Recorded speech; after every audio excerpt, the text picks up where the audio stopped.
유현진 선수가 한국 야구 선수로서 우리나라의 국위를 온 세계에 선양하고 있음에 틀림이 없습니다. 그리고 개인적으로 성공의 길을 걷고 있습니다. 7시즌을 치른 지난해에는 메이저리그의 모든 투수들 가운데 가장 낮은 방어율을 기록했습니다. 2.32입니다. 그리고 토론토와 4년 계약을 맺었는데 8천만 달러, 우리 돈으로 계산하면 약 927억이 됩니다. 4년 동안 927억이라는 돈을 받게 되어졌습니다. 그런데 그 유현진 선수가 토론토와의 계약을 하면서 기자회견을 했는데 그때 이런 말을 했습니다. 스피드는 저와 맞지 않는 것 같아요. 여러분들은 웃으시지 않으시는데요, 굉장히 우스운 얘기입니다. 온 자중의 기자들에게 폭소가 터졌습니다. 투수는 생명이 속도입니다. 그런데 유현진 선수가 속도는 저와 맞지 않다는 거예요. 그의 지난해 평균 구속이 약 146km. 물론 우리나라에 오면 강속구입니다. 그러나 메이저리그의 다른 투수에 비하면 느린 공임에 틀림이 없습니다. 메이저리그의 투수들은 160km를 던지는 선수들이 많습니다. 심지어 170km 가까이 던지는 선수들이 있어요. 그런데 그는 다시 진지하게 이런 말을 했다고 합니다. 나는 내가 가지고 있는 구질을 잘 개발해서 거기에 집중합니다. 저는 이 글을 글로서 읽었는데 이 글을 읽으면서 제 마음에 느껴진 게 있어요. 보통 투수가 가지고 있는 정상적인 방법이 아니라 반대의 방법에 대한 노력과 열정이 그렇게 그를 성공하게 되었다는 그런 생각을 하게 되어졌습니다. 본문의 말씀을 읽어보면 예수님과 제자들의 생각이 정반대입니다. 주님께서 제자들과 함께 갈리로 가시기 위해서 사마리아를 통과하고 있는 중입니다. 배가 고파서 제자들은 동네에 먹을 양식을 구하러 갔습니다. 그때 한낮에 예수님은 한 부정한 여인을 만나십니다. 그에게는 과거의 남편이 5 있었고 지금 6번째 남편도 진짜 남편이 아니다. 그렇다면 그 2000년 전에 그 율법으로 살아가는 그 사회의 죄인 중에 죄인이었습니다. 그는 부끄러워서 아침과 저녁에 물길로 오는 그 시간에 오지 않고 아무도 만나지 않으려고 정오에 물을 기르러 왔다가 예수님을 만났습니다. 그래서 그 여인은 예수님을 메시아로 만나게 되고 여인은 물동이를 버려두고 동네로 들어가서 예수님이 메시아라는 증언을 하게 되어졌습니다. 그때 마침 제자들이 양식을 동네에 들어가서 얻어서 예수님께로 왔습니다. 31절에서 33절을 봉독해 드립니다. 그 사이에 제자들이 청하여 이르되 랍비여 잡수소서. 이르시되 내게는 너희가 알지 못하는 먹을 양식이 있느니라. 제자들이 서로 말하되 누가 잡수실 것을 갖다 드렸는가 하니, 제자들이 동네에 들어가서 음식을 가지고 와서 선생님 배가 고프실 텐데 잡수세요. 근데 예수님은 그 먹을 생각을 하지 아니하시고 전혀 다른 말씀을 하십니다. 너희가 알지 못하는 양식이 있다. 그랬더니 제자들 생각에 서로 이야기했습니다. 우리가 오기 전에 누가 잡수실 것을 가져다 주었는가? 여기에서 예수님과 제자들의 대화는 서로가 정반대의 생각으로 말을 하고 있는 것입니다. 어떤 반대의 생각입니까? 제자들은 육신이 먹어야 될 양식에 대해서 말하는 것입니다. 그러나 주님은 지금 어떤 말씀을 제자들에게 하고 계시는가 하면 영의 양식에 대해서 말씀하고 있습니다. 그러니 이 대화가 될 수가 없습니다. 정반대의 대화를 하고 있습니다. 우리에게 육신의 양식이 필요합니다. 오직하면 금강산도 식후경이다. 수염이 석자라도 먹어야 된다는 말을 했겠습니까? 더구나 예수님께서 우리에게 기도를 가르쳐 주셨을 때도 제일 첫 번째 우리에게 필요한 기도가 무엇입니까? 오늘 우리에게 일용할 양식을 주옵시고 필요합니다. 그러나 우리에게 더 중요한 양식이 있습니다. 그것은 영의 양식입니다. 영의 양식을 먹지 않고 육의 양식만 먹고 살면 본능에 의해서 움직이며 살아가요. 참으로 죄송한 얘기지만 육의 음식만 탐하게 되면 그런 짐승처럼 되어질 수밖에 없습니다. 그런데 저와 여러분들이 하나님을 믿는 자녀라고 하면서 믿음의 길을 걸어간다고 하면서 육의 양식에만 집중되어져 있지 않습니까? 영의 양식에 집중하시기 바랍니다. 그래야 육신의 양식이 필요한 음식이 될 수 있습니다. 더 넓게 설명드리면 이러합니다. 영의 양식을 배불리 먹고 영이 살아야 육신으로 먹고 사는 것이 가치 있게 되는 겁니다. 영이 죽어가면서 육의 양식을 자꾸 먹는 것은 그 모두가 다 죄의 도구가 될 수밖에 없습니다. 누가복음 15장 13절에 이러한 말씀이 있습니다. 그 후 며칠이 안 되어 둘째 아들이 재물을 다 모아가지고 먼 나라에 가 거기서 허랑방탕하여 그 재산을 낭비하더니, 둘째 아들이 자기 재산도 아니에요. 아버지가 주신 재산을 다 모아가지고는 먼 나라에 가서 거기서 그 재산을 허랑방탕하며 다 낭비해버렸습니다. 왜 그렇습니까? 그는 육에 속해 있는 사람이기 때문입니다. 저와 여러분들 그렇지 않습니까? 내게 있는 모든 육의 양식들 하나님이 주신 겁니다. 내가 수고하였다고요? 수고하는 능력도 하나님이 주신 겁니다. 하나님이 주신 것을 가지고 육체의 일을 위해서만 사용하고 있지 않습니까? 왜 그렇습니까? 영의 양식을 먹지 않기 때문이에요. 로마서 8장 5절 6절에서는 바울은 이러한 권면을 합니다. 육신을 따르는 자는 육신의 일을, 영을 따르는 자는 영의 일을 생각하나니 육신의 생각은 사망이요 영의 생각은 생명과 평안이니라. 아멘. 여러분들 저를 따라서 한번 해볼까요?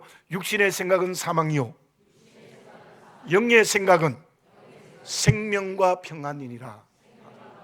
아멘입니다. 영의 음식을 배불리 먹어야 생명으로 사는 거예요. 영의 양식은 하나도 없고 육의 양식만 먹고 살면 그 사람은 죽음의 길을 걸어가는 겁니다. 우리가 영적 양식을 잘 먹어야 육신의 모든 양식도 가치가 있고 생명으로 삽니다. 평안으로 살 수 있다는 것입니다. 물론 이 세상 사람들은 다 육의 양식을 먹고 살아갑니다. 영으로 사는 걸 모릅니다. 그러나 저와 여러분들은 믿음으로 사는 그리스도인들입니다. 영생의 길을 오늘 걸어가야 되는 겁니다. 그렇다면 영의 양식을 먹고 살아가야 됩니다. 그 길을 걸어가는 것이 영원한 천국을 가는 바른 삶의 걸음을 걸어가는 그리스도인이 될 수 있는 것입니다. 그러면 나에게 주어지는 영의 양식은 무엇입니까? 서울대학교의 심리학 교수인 최인철 박사가 새해가 되면서 이런 글을 썼습니다. 생각을 바꾸면 행동이 변한다. 간절히 원하면 습관이 바뀌어진다는 말은 한계가 있다. 무슨 말인가 하면 아무리 생각이 바뀌어도 간절히 원해도 행동과 습관이 바뀌지 않을 수 있다는 거예요. 살을 5kg 원래는 운동을 해서 빼기로 했다. 담배를 끊겠다. 술을 먹지 않겠다. 결심을 해도요, 대부분이 작심삼일에 끝납니다. 왜 그렇습니까? 이 최인철 박사는 이런 얘기를 합니다. 아무리 힘들어도 환경을 바꾸어야 된다, 이렇게 주장합니다. 그래야 습관이 바뀐다는 겁니다. 무슨 말씀인가 하면은, 내가 원래 5kg을 빼겠다고 마음의 작정을 하고 결심을 하고 결단을 해도 안 된다는 거예요. 헬스장으로 가야 된다는 거예요. 그리고 비록 돈이 많이 들지라도 1:1 트레이닝을 선택하는 환경을 만들어야 된다는 거예요. 독서하기 위해서는 서점으로 가는 환경을 만들어야 되고 도서관에 가는 환경을 만들어야 된다는 거예요. 영의 양식을 먹기 위해서 어떻게 해야 합니까? 34절을 봉독해 드립니다. 예수께서 이르시되 나의 양식은 나를 보내신 이의 뜻을 행하며 그의 일을 온전히 이루는 이것이니라. 예수님 분명히 말씀해요. 내가 너희들에게 주는 영의 양식은 나를 보내신 이의 뜻을 행하며 그의 일을 온전히 이루는 이것이니라. 저 말씀에 보면 행하며 또 온전히 이루는 것, 이런 말씀이 있죠. 그 말씀의 의미가 이러합니다. 생각만 해서는 안 된다는 거예요. 간절히 원해도 부족하다는 거예요. 선택의 결단만 해도 안 된다는 거예요. 어떻게 해야 된다고요? 행해야 된다는 거예요. 온전히 이루어야 된다는 거예요. 그 말씀의 의미가 무엇입니까? 저희 교회가 지난 10월에 새생명 축제를 했습니다. 그날 예배를 드릴 때에 카나다에 있는 오일석 장로님이 오셔서 간증을 하며 우리가 은혜를 받은 적이 있습니다. 일석오조라는 말을 해서 웃기도 하고 또 은혜를 받기도 했습니다. 그런데 그 장로님에게 제가 감사의 전화를 드렸더니 이분이 제게 장문의 글을 보내왔어요. 그게 무엇인가 하면 생명의 삶의 말씀을 묵상하는 내용을 장문으로 제게 보내왔어요. 놀랍게도 제가 묵상하는 말씀과 똑같아요. 우리 교회가 묵상하는 말씀과 똑같은 생명의 말씀을 매일 깊이 묵상하고 계시더라고요. 그러다가 내가 답장을 하게 되니까 지금은요, 그 장로님하고 저하고 매일 말씀을 주고받아요. 너무 좋습니다. 매일 SNS를 통하여 장문의 글을 서로 교환을 합니다. 제가 아무리 바빠도 반드시 그 글을 쓰게 되어졌습니다. 그런데 얼마 전에 요한복음 2장에 물로 포도주를 만드는 사건을 우리가 묵상했습니다. 예수님께서 갈릴리 가나의 혼인잔치집에 포도주가 떨어졌을 때 물을 포도주로 만들어서 더 흥겨운 잔치집이 되었다는 말씀의 내용입니다. 그게 첫 번째 기적으로 요한복음에 나와 있어요. 그래서 제가 먼저 이렇게 말을 했습니다. 그 말씀은 물은 율법이고 포도주는 복음입니다. 그 첫 번째 기적에 둔 이유는 이제 율법의 시대가 끝나고 예수님을 통한 복음에 시작되었다는 의미의 신호탄입니다 라고 제가 글을 보냈더니 장로님이 처음 들었다고 매우 기뻐하셨습니다. 그런데 그 답장에 이러한 내용을 덧붙였습니다. 목사님, 복음으로 사는 것은 제가 사업도 하고 경험을 해보니 생각만으로는 안 됩니다. 결단만으로도 안 됩니다. 물론 내가 성령으로 변화되어야 합니다. 그러나 그것으로도 부족합니다. 변화된 내가 복음으로 살기 위해서 환경을 바꾸어야 됩니다. 이렇게 말씀하십니다. 제가 그것을 경험으로 알 수 있습니다. 이렇게 제게 글을 보내왔어요. 저는 그 장로님의 말씀에 아멘 하지 않을 수 없었습니다. 네팔에 있는 세계의 지붕인 히말라야를 가겠다고 수천 번 생각해도 못 갑니다. 저도 그 지금 너무 가고 싶거든요. 생각해도 못 가요. 결단을 해도 안 됩니다. 그 결단과 생각이 네팔로 가는 환경을 만들어야 돼요. 영의 양식을 먹는 사람은 누구입니까? 나를 보내신 이의 뜻을 행하는 것입니다. 또 하나는 주님의 일을 온전히 내 삶에 이루는 것입니다. 온전히 이루었다는 말씀은 예수님이 십자가에서 6번째 말씀하셨던 다 이루었다는 말씀과 똑같습니다. 주님의 일이 나의 사명이 되었으면 그 생각의 결단이 삶의 행동으로 환경 속에 직접적으로 나타나야 된다는 뜻입니다. 여러분, 영의 양식을 먹는 사람은 누구입니까? 묵상만 하면 안 된다는 거예요. 생각만도 안 된다는 거예요. 선택의 결단만도 안 된다는 거예요. 그것이 내 삶에 살아 움직여야 된다는 거예요. 그럴 때 그 사람이 영의 양식을 진짜로 먹은 사람이라고 주님이 말씀하시는 거예요. 그 말씀을 좀 더 구체적으로 생각해 봅시다. 먼저 주님의 뜻을 행하여야 합니다. 그걸 다르게 설명드리면 내 뜻대로 행동하면 안 된다는 것입니다. 주님을 따르는 제자들의 지금 생각이 무엇입니까? 모두 자기의 뜻만 주장해요. 예수님 따라다니는 이유가 뭐냐? 예수님을 통해서 내 뜻을 이루어 보겠다는 거예요. 그러니 육신의 떡에만 관심이 있는 거예요. 어떻게 하면 주님을 통해서 많은 떡을 먹을까? 예수님을 통해서 이스라엘 백성들의 가난의 문제를 해결할까? 거기에만 관심이 있어요. 야심입니다. 주님이 말씀하시는 영의 양식에는 전혀 관심이 없습니다. 영의 양식을 먹는 것은 내 뜻대로가 아니라 하나님의 뜻대로 행하는 것입니다. 세상의 방법이 아니라 말씀대로 사는 것입니다. 그 일에 구체적인 행동과 습관과 환경을 만들어야 된다는 거예요. 마태복음 6장을 생각해 봅시다. 예수님께서 이렇게 말씀하셨어요. 공중에 나는 새를 보라, 들에 피는 백합화를 보라. 그들이 농사지 않고 기르지도 않는데 잘 먹고 살지 않느냐? 하물며 너희들일까 뭐냐? 먹을 것, 입을 것, 살 것 내가 책임져 주겠다는 거예요. 그러시면서 마지막 결론이 마태복음 6장 33절입니다. 그런즉 너희는 먼저 그의 나라와 그의 의를 구하라. 그리하면 이 모든 것을 너희에게 더하시리라. 너희들이 하나님의 나라와 하나님의 의를 구하면 저게 영적 양식을 먹는 겁니다. 그러면 먹을 거 주겠다, 살 집 주겠다, 입을 옷 주겠다는 약속이 있어요.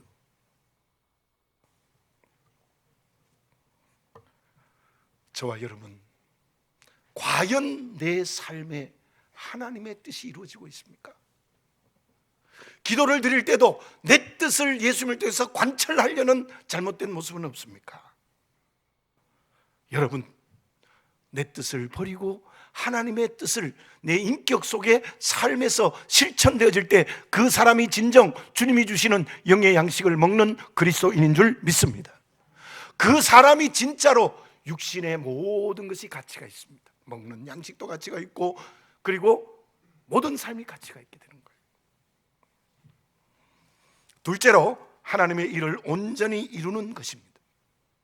하나님이 맡기신 일이 실제로 내 삶에 실천되어야 된다는 거예요. 다시 말씀드리면 주님께서 내게 작든지 크든지 사명을 주시면 그 실제로 실천해야 된다는 거예요. 제자들은 지금 주님께서 맡기시는 사명에 전혀 관심 없습니다. 예수님이 빨리 예루살렘에 올라가셔서 왕이 되시면 내가 무언가 한 자리 차지할 것이라는 자기 지위의 욕심으로 가득 차 있습니다.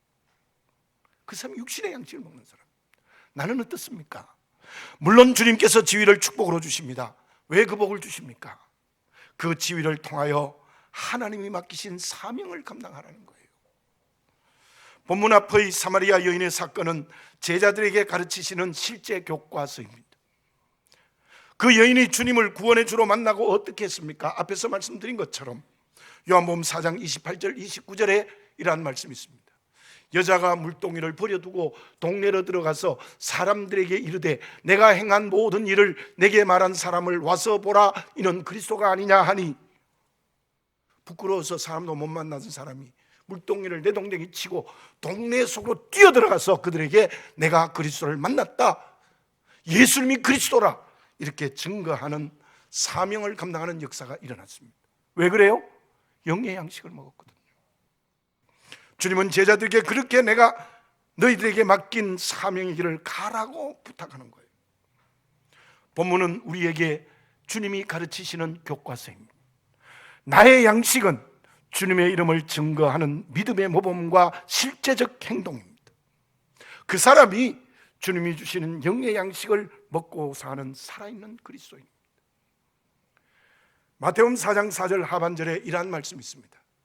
사람이 떡으로만 살 것이 아니요 하나님의 입으로부터 나오는 모든 말씀으로 살 것이라 하였느니라 하시니, 예수님이 성령으로 광야에 가서 40일 금식 기도하신 다음에 첫 번째 사단의 시험을 이기실 때 하신 말씀입니다. 떡으로만 살 것이 아니라 떡도 필요합니다. 그러나 그 떡이 진짜 필요한 이유는 무엇이냐면 하나님의 입으로부터 나오는 말씀으로 살아야 되는 겁니다. 모든 말씀으로 살아야 합니다. 그 사람이 영의 양식을 먹는 사람이에요. 예수님께서 부활하시고 40일 동안 계시다가 마지막 승천하시기 전에 주신 말씀이 마태복음 28장 19절 20절입니다. 그러므로 너희는 가서 모든 민족을 제자로 삼아 아버지와 아들과 성령의 이름으로 세례를 베풀고 내가 너희에게 분부한 모든 것을 가르쳐 지키게 하라. 볼지어다 내가 세상 끝날까지 너희와 항상 함께 있으리라 하시니라. 아멘. 너희는 가서 모든 민족으로 제자를 삼아라. 그리고 내 말씀을 그들에게 가르치라. 선교 명령이죠. 바로 복음을 증거하라는 겁니다. 실제로. 그러면 하나님의 뜻이 나의 삶이 되는 영의 양식, 주님이 맡기신 일이 사명이 되는 영의 양식은 어떻게 주어집니까? 인간자연 생명력 연구소장인 서광원 씨가 이런 말을 했습니다. 산에 있는 나무에 대해서 설명을 했는데요, 대부분의 산은 소나무와 참나무가 군락을 이룬대요. 또 다른 침엽수는 산 변두리에서 겨우 생명을 유지하는 정도랍니다. 그런데 이 지구상에 놀라운 일이 있습니다. 인공위성으로 지구를 보면 북극에서 약간 내려온 지역에 수목 한계선이 있대요. 그곳에 지구를 둘러싼 푸른 띠가 보인다고 합니다. 그 거대한 숲은 지구 나무의 3분의 1을 차지하는 타이가 산림 지역인데 그 모든 나무가 침엽수라고 합니다. 겨울에는 영하 40도입니다. 나무가 1년 동안 자랄 수 있는 기간은 한 달에 불과하대요. 묘목이 되는데 50년이 걸린대. 그런데 그 수많은 침엽수 때문에 지구가 생존한다는 것입니다. 그 숲 때문에 저와 여러분들이 산소를 마시고 살아갈 수 있다는 거예요. 그 이유를 서광원 원장은 이렇게 말합니다. 그 척박한 환경 속에서도 재구실을 하는 이유는 그 나무들이 50년이 걸러야 모목이 됨에도 불구하고 한 달밖에 1년에 자랄 수 없음에도 불구하고 그 모든 나무들이 날마다 새로워지고 있기 때문이다. 그렇게 설명했습니다. 하나님의 뜻이 행동이 되고 주님의 일이 나의 사명이 되는 영의 양식은 어떻게 이루어집니까? 결론을 말씀드리면 환경과 관계에서 내가 새로워져야 됩니다. 성령으로 새로워져야 됩니다. 그 새로움이 나의 영의 양식으로 살게 하는 능력이 된다는 것을 잊지 마시기 바랍니다. 그렇다면 새로워져서 성령의 능력이 사람이 되는 것에 무엇이 필요합니까? 무엇이 있어야 내가 성령으로 날마다 새로워지는 것입니까? 그것이 오늘 주님이 말씀하시는 초점입니다. 35절을 봉독해 드립니다. 너희는 넉 달이 지나야 추수할 때가 이르겠다 하지 아니하느냐? 그러나 나는 너희에게 이르노니 너희 눈을 들어 밭을 보라 희어져 추수하게 되었도다. 매우 중요한 말씀입니다. 저를 한번 따라서 해볼까요? 너희 눈을 들어 밭을 보라 희어져 추수하게 되었도다. 예, 아멘. 물론 저 말씀은 종말론적인 급박한 명령임에 틀림이 없습니다. 그런데요, 저 말씀에 참으로 신기한 것은 눈을 들어 밭을 보라 희어져 추수하게 되었다 이렇게 말씀하셨어요. 그 내용이 뭘까요? 37절을 봉독해 드립니다.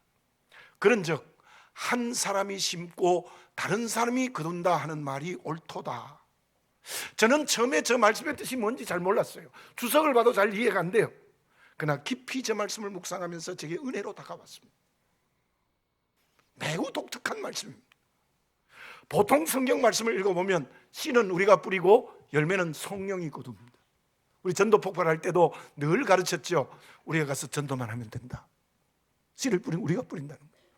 그러나 열매는 성령이 맺는다. 하나님 맺어주신다. 그런 원칙을 가지고 우리 전도 폭발 공부를 했거든요. 또 그러한 성경 말씀이 성경에 가득 차 있습니다. 근데 이 말씀은 달라요. 예수님께서 이미 씨를 뿌려 놓으셨대요. 싹이 나게 하셨대요. 자라게 하셨대요. 열매를 잘 맺어서 휘어져 추수하게 이미 주님이 다 준비해 두셨다는 말씀의 내용입니다. 그 다음 말씀에 보면 더 명백해집니다. 38절을 봉독해 드립니다. 내가 너희로 노력하지 아니한 것을 거두어 보내었노니 다른 사람들은 노력하였고 너희들은 그들이 노력한 것에 참여하였느니라. 너희들 노력할 필요 없다는 거예요. 다른 사람들이 다 노력해 주었다. 하나님께서, 예수님께서, 성령께서 우리의 믿음의 선진들을 보내서 다 아마 열매 맺게 해놨다는 거예요. 어떻게 하면 되느냐? 가기만 하면 된다는 거예요. 본문의 앞뒤 문맥을 보면 무슨 뜻입니까? 말씀이 삶이 되는 것이 우리의 영의 양식이라면 이미 그 삶의 자리에 주님이 먼저 가셔서 다 열매를 맺어 놓았다는 거예요.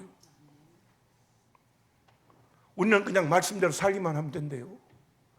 뿐만이 아닙니다. 주님의 일을 하기 위해서 사명의 길을 가는데 주님이 먼저 가셔서 다 열매 맺어 놓았대요. 그냥 가서 거두기만 하면 된대요. 기가 막히는 말씀. 여러분들, 베트남 선교가 어렵다, 힘들다 뭐 그렇게 말할 수도 있어요. 그러나 하나님께서 먼저 가셔서 지금 베트남에 씨를 뿌리시고 싹을 내고 자라게 하시고 거두게 하는 열매를 다 맺어 놓으신 줄 믿습니다. 우리가 가기만 합니다. 믿어야. 영의 양식을 먹을 수 있도록 하나님이 앞서가셔서 은혜를 다 베풀어 놓았다는 거예요. 다 은혜로 만들어 놓았다는 거예요. 여러분들 기억하셔야 됩니다. 어쩌면 내가 말씀대로 사는 거 아니에요. 내가 신앙의 결단을 하고 전도하고 열심히 헌신하고 봉사하는 게 어떤 의미 아니에요. 무슨 말씀입니까? 하나님이 다 은혜로 마련해 뒀어요. 그저 노력하지 않아도 된다는 거예요. 무슨 말씀입니까? 내게 있는 모든 것이 하나님의 은혜요. 우리의 가정과 직장과 사업에 있는 모든 환경이 하나님의 은혜요. 저 베트남이 하나님의 은혜로 세워졌고 열방이 다 하나님의 은혜로 만들어 놓았다는 겁니다. 우리는 가기만 하면 된다는 거. 노력하지 않고 가기만 하면 열매가 거두어지는 추수의 역사가 일어난다는 약속의 말씀입니다. 저는 목회하면서 이런 질문을 많이 받습니다. 왜 목사님 하나님의 뜻대로 사는데 환난과 핍박이 있습니까? 왜 하나님의 말씀대로 사는데 고난이 있습니까? 복음 증거하는데 왜 이렇게 고난과 어려운 환경이 우리에게 있습니까? 여러분, 분명히 말씀드립니다. 내가 영의 양식을 충만히 먹고 하나님의 은혜로 예비된 곳에 가서 하나님의 뜻대로 살고 복음을 증거하면 고난이 오고 환난과 핍박이 온다고 했는데 그 고난과 환난과 핍박과 위기는 하나님이 주시는 더 큰 은혜인 줄 믿습니다. 그걸 보자. 왜 모세가 40년 동안 광야 생활을 해야 됩니까? 한 1년만 하면 안 되겠어요? 왜 40년 동안 목자로서 비참하게 살아가게 하십니까? 왜 다윗이 하루 이틀 고생만 하는 데인데 계속해서 사울의 쫓김을 받아서 죽음의 사지를 도망다녀야 되는 겁니까? 왜 바울과 실라가 39대 태장을 맞고 지하 감옥에 갇혀서 고통해야 되는 것입니까? 여러분, 그 모든 것이 하나님의 은혜인 줄 믿습니다. 그 모든 것에 하나님의 은혜가 온전히 예비된 줄 믿습니다. 그곳에서 진정 그들은 영의 양식을 먹었고 하나님의 놀라운 역사가 일어났습니다. 모세를 통해 출애굽했습니다. 하나님 다 준비해 놓았습니다. 다윗을 통해서 하나님의 나라가 진정으로 이루어졌습니다.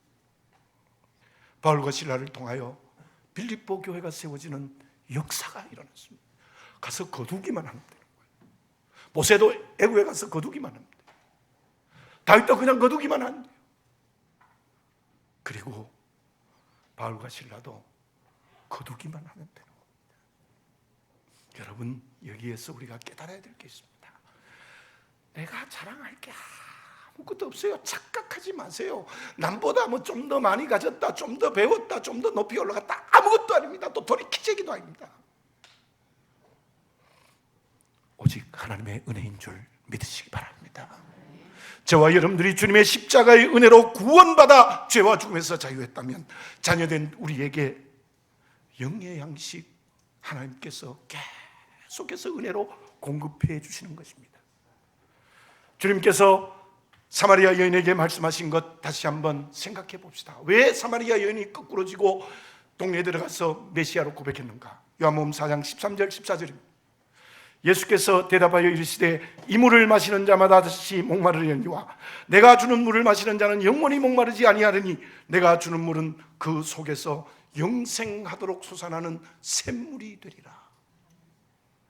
주님이 은혜로 주시는 영의 양식을 흡족히 먹으시기를 바라겠습니다. 그곳에 하나님의 뜻을 행합니다. 주님이 맡기신 사명의 길을 걸어가게 되어져 있다는 것을 다시 한번 이곳에서 발견하시기 바랍니다. 저는 이 말씀을 준비하면서 바울의 고백이 다시 되뇌이어집니다. 고린도전서 15장 10절 나의 나된 것은 하나님의 은혜로 된 것이라. 여러분들 걱정하고 염려할 거 없습니다. 우리 베트남 전도도 걱정할 거 없습니다. 하나님 다 준비해 놓았다는 거예요. 은혜로 다 예비해 두었다는 거예요. 가서 추수만 하면 되는 줄 믿습니다. 그것이 영의 양식을 제대로 먹는 살아있는 그리스도인입니다. 그러면 주님이 주시는 영의 양식을 제대로 먹으면 어떤 축복이 주어집니까? 36절을 봉독해 드립니다. 거르는 자가 이미 삭도 받고 영생에 이르는 열매를 모으나니, 이미 열매 모은대요. 이는 뿌리는 자와 거두는 자가 함께 즐거워하게 하려 함이라. 무슨 말씀입니까? 정말 제대로 영의 양식을 먹으면 주님의 즐거움이 나의 즐거움이 되는 겁니다. 하나님의 기쁨이 내 기쁨이 되는 거예요. 로마서 8장 28절에는 이런 말씀이 있습니다. 우리가 알거니와 하나님을 사랑하는 자 곧 그의 뜻대로 부르심을 입은 자들에게는 모든 것이 합력하여 선을 이루느니라. 아멘. 하나님을 사랑하는 자, 그 뜻대로 부르심을 입은 자, 저 영의 양식을 먹는 자들입니다. 그들에게는 모든 것이 합력하여 선을 이루느니라. 여러분들 영의 양식을 배불리 먹으면 무지갯빛이 아름다운 것처럼 모든 것이 합력하여 선을 이루는 은혜의 축복을 허락하여 주실 줄로 믿습니다. 우리 모두 오늘 주님이 말씀하시는 영의 양식을 배불리 먹는 살아있는 그리스도인이 되어지시기를 바랍니다. 그것은 하나님의 뜻을 행하는 것이고 하나님의 일을 실제로 온전히 이루는 것입니다. 그때 우리는 주님의 기쁨이 나의 기쁨이 되고 주님의 즐거움이 나의 즐거움이 되는 것이고 모든 것이 합력하여 선을 이루는 축복을 주실 줄로 믿습니다. 주님이 주시는 영의 양식이 내게 무엇입니까? 그 양식을 먹는 것은 무엇을 통해서 이루어지는 것입니까? 기도드리겠습니다. 거룩하신 아버지 하나님, 다시 한번 이 말씀을 받아들이게 하여 주시옵소서. 영의 양식을 먹는 것은 생각에만 있고 관념에만 있고 선택의 결단만으로 하는 것이 아니라 실제로 행동할 때 가능하다는 이 말씀을 받아들여 하나님의 뜻을 이루는 삶을 살고 주께서 맡기신 사명의 일을 감당하는 실제적 실천을 하는 영의 양식을 먹는 저희들이 되게 하옵소서. 그때 하나님께서 우리에게 주님의 기쁨이 나의 기쁨이 되게 하시고 합력하여 선을 이루는 축복을 허락하여 주실 줄로 믿습니다. 세상이 주는 물을 마시는 자마다 목마르지만 예수님이 주는 물은 영원히 목마르지 아니한다는, 또 그 속에서 영생하도록 솟아나는 샘물이 된다는, 그 배에서 생수의 강이 흘러넘친다는 이 말씀대로 영의 양식을 배불리 먹고 살아가는 살아있는 그리스도인 되어 내게 있는 육신의 모든 것까지도 하나님의 은혜의 도구가 될 수 있도록 축복해 주시옵소서. 예수님의 이름으로 기도드립니다. 아멘.